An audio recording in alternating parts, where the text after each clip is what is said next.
So, ayon nga po sa inilabas na report mga idol ng Sandman Boxing Promotion, haharapin po ng ating pambato na si Alex Santissima itong hapon na si Yoshinori Oguni sa darating na linggo, August 16 sa bansang Japan sa lugar ng Korakuen, Tokyo, Japan.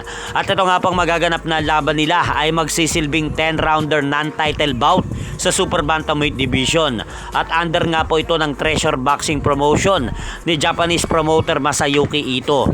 At kung sakaling talunin po mga idol ni Alex Santissima itong si Yoshinori Oguni sa laban na to, ay mas lalo pang aangat ang kanyang pangalan sa Super Bantamweight ranking. At speaking magaganap na laban na yan sa susunod na darating naman po na linggo mga idol, August 23 ay mapapalaban naman po ang ating mga pambatong Pinoy na boksingero na sina former world title challenger Gio Santissima, Esnet Domingo, Jerome Cometa at Cholo Alvarez at Jason Mama sa lugar ng General Santos City para sa magaganap na Sandman Boxing 103 fight card.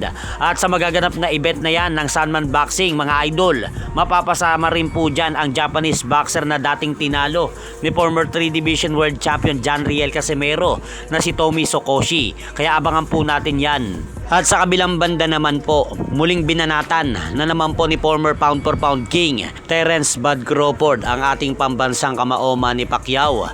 Dahil sinabi nga po ni Crawford sa isang interview po nito na si Manny Pacquiao daw ang kaisa-isang boksingero na hinihiling niyang makalaban sa ibabaw ng ring. Pero hindi daw ito natupad dahil sobrang dami daw ng palusot ni Manny Pacquiao para hindi siya makalaban. At idagdag pa ni Crawford mga idol na kung sakaling nagkaharap daw sila ni Manny Pacquiao sa ibabaw ng lona ay 1,000% knockout daw ang sasapitin sa kanya na nag-iisang 8 Division World Champion sa mundo ng boxing kapag nagkaharap sila sa ibabaw ng ring. So ano pong masasabi nyo sa naging banat na yan ni Terence Crawford kay Manny Pacquiao? Posible bang knockout ang sasapitin ni pambansa kamao Manny Pacquiao kay Terence Crawford kung sakaling naglaban sila sa ibabaw ng lona?